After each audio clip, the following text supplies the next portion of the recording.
U.S. lawmakers on the Senate Banking Committee are meeting with academic experts today to discuss why financial system safeguards are needed for digital assets. Here to weigh in on regulation for crypto as well as risks and opportunities in the space is O'Leary Ventures Chairman Kevin O'Leary, commonly known in the streets as Mr. Wonderful. Great to have you here in studio with us. Thank you. First, when you think about some of the regulatory hearings that are going to be taking place in the foreseeable future now, until we get some borders for the crypto landscape to operate, what do you expect to not just come out of the discussions, but then timelines for actual movement on this front?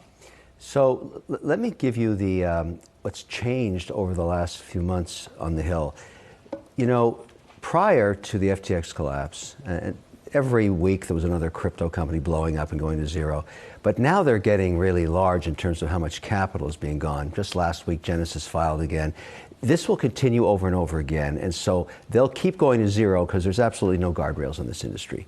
However, what's different now is, and I spoke to the senators at the FTX hearing after we'd finished them, and there was a chance to just get a feel of the tone of Washington.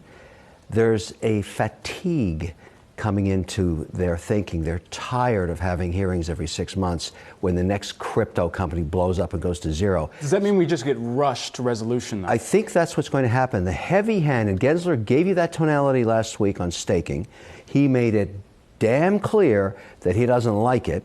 And he, on the Kraken deal, he said, we just shut it down. Now, if you don't hear, read the room, everybody. Just look what I did. I shut down staking. Now, that takes the value of cryptocurrencies down a lot if they can't be staked. So this is the kind of environment we're in. The industry was unable to self-regulate itself. And, let's be honest. Every human heart has greed in it. And we are given the opportunity to issue worthless tokens with no guardrails. And, the BNB and the FTT tokens, those are worthless. And, of course, these exchanges are going to go to zero because at some point somebody calls the cash transaction back to USD. So right now, take for example, BNB is 64 billion of market cap. The only reason to own that token on Binance is to get a discount on trading fees. What's the intrinsic value of that token? Nothing. It doesn't give you access to the equity of the company. Now, if you go look at the wallets, there's only 2 wallets that have 97% of all of those tokens. I wonder who owns those. What happens if one of them says, I want cash? Does Binance have 34 billion USD of cash? I don't think so. So my whole point is these things will keep blowing up over and over and over again. And finally, the senators are saying on these committees, we're done. Let's put the heavy hand of regulation down. And that's probably a good thing long term. Kevin, last time we talked to you, you were very fired up. You had a skin in the game with FTX here. Where are you at in the process of getting any of your funds back? The narrative now is now taken away from the focus on the alleged fraud, because that's just going to go through the courts and take 7 or 8 years, who knows, towards recovery. So since we last talked, we know of a $4.2 billion pool that supposedly the Bahamians have, supposedly. We know of a $1.2 billion pool of assets, maybe cash, that FTX US has, supposedly. We know of $400 million of cash somewhere. You add that up, there's a lot of shareholders and account holders saying, okay, everybody, let's talk about where this money is. And what everybody wants right now, and putting the real pressure on John Ray, is to say, look, turn on the exchange again, gate it so no assets can leave it, so that each account holder can see what they have or had and see the transaction records, which we still don't have yet. And supposedly, again, rumored is it's all backed up on AWS at Amazon and can be turned on in a moment's notice, alleged, so to speak. So we don't know. But the litigation is piling on. There's 1,000 lawyers who are going to make a lifetime living off this thing. It'll go on for a decade or more, and, let the pieces fall where they may. Do you have any money anywhere left in crypto? Oh, sure. I reestablished positions, and what I did is I moved it all up to a regulated exchange up in Canada, because there are no I'm never putting my money into an exchange that is at war with its regulator or being litigated by its regulator or doesn't have any regulation. So the only order I know of in North America that's working is the OSC, which is allowing broker-dealers and exchanges to operate under a legislated order. Now, it's very restrictive. There's only 34 tokens allowed. There's very limited staking. But it's audited by the auditors and the government every month. There's no commingling. So I moved all my assets up to BitBuy. It's actually a company that's trading publicly called WonderFi. I own a huge piece of it, but it's safe. So I've reestablished 6 positions now, and frankly, it's one of my best performing assets since January 1st. Well, FTX was performing well until it wasn't, and FTT was performing well until it wasn't. Like, what's your takeaway after what happened with FTX? What was your lesson learned? What are you going to avoid doing? I mean, yes, it was a fraud, and they were taking pains to not reveal what was going on, but what can you What as gives you any do? confidence to put your assets in any exchange anywhere that isn't regulated? Because if... Well, what gives you confidence? I mean, even if it is regulated. No, that's different. That's like saying, are you willing to trade on the New York Stock Exchange? Yes, I am. There are rules. NASDAQ? Yes, I am. There are rules. The regulator sees every transaction. It's a mark-to-market in every case. These exchanges are no different than those. There are rules already established that exist for the New York Stock Exchange. Why not apply them to a crypto exchange? An asset on the New York Stock Exchange can still go to zero. Of course, but that's diversification on individual names. But the whole exchange doesn't go to zero. That's my whole point. And so I'd like to see these rules.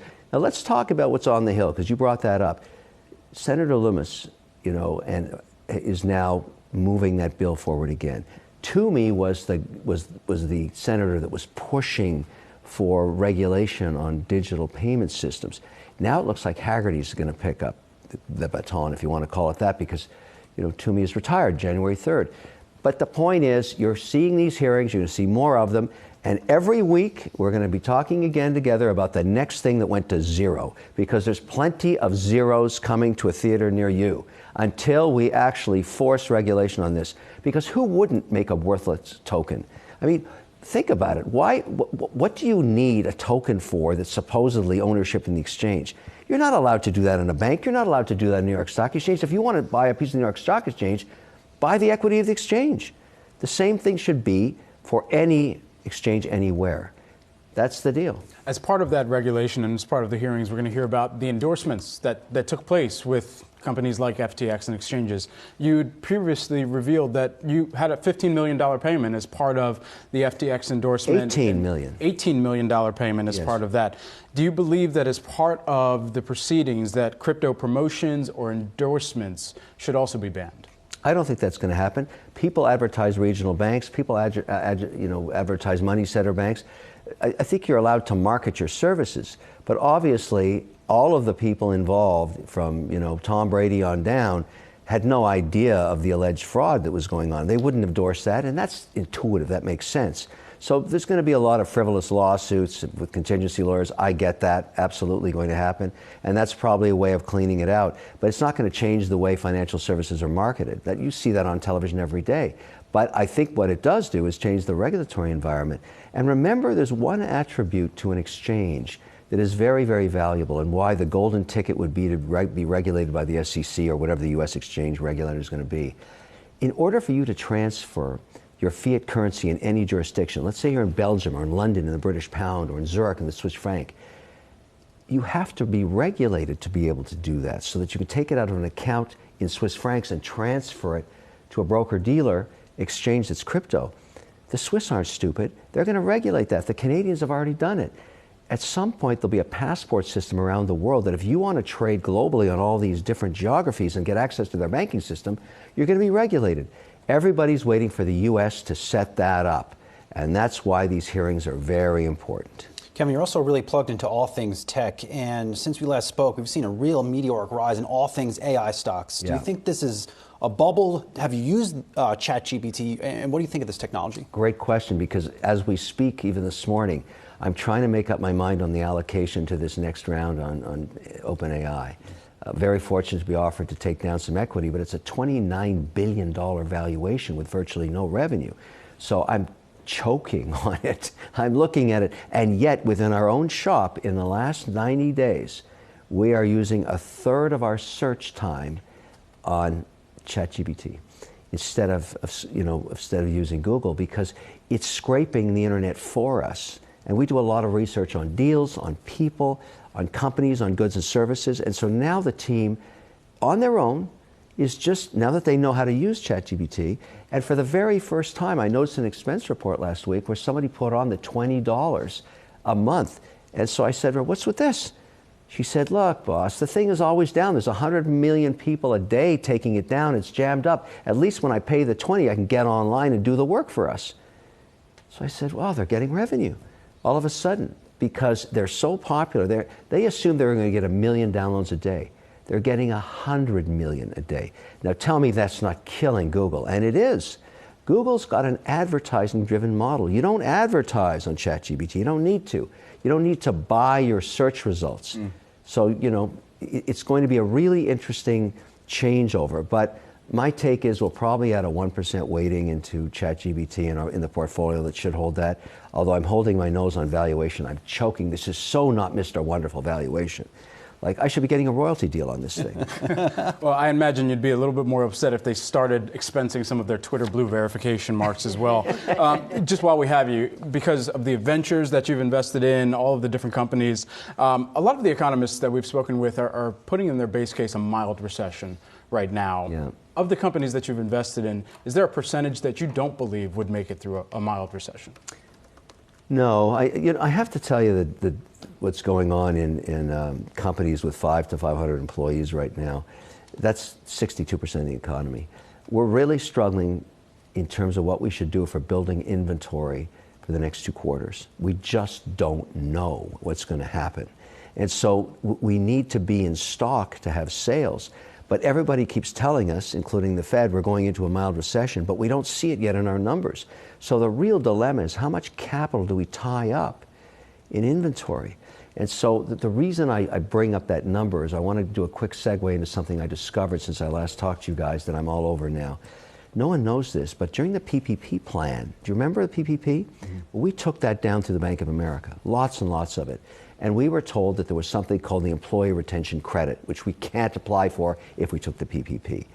I didn't know in the middle of 2001 they changed the law because it was so bad, the recession that was potentially going to occur during the pandemic, they said, let's open up the Employee Retention Credit.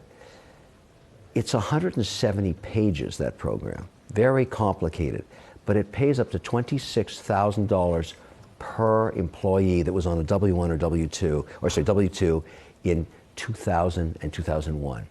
I'm urging every company in America to go figure this out for themselves because that money has already been thrown out of the helicopter waiting for you to pick it up.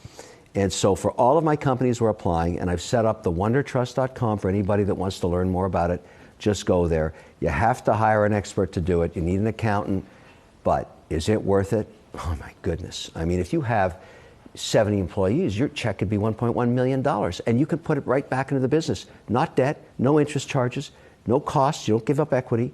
The government wants you to have this money, go get it. This is my #1 mandate for the next 25 months. We're going to see which of the small businesses and businesses out there heed the call as well. O'Leary Ventures Chairman Kevin O'Leary joining us here in studio at Yahoo Finance. Thanks so much, Kevin. Thank you.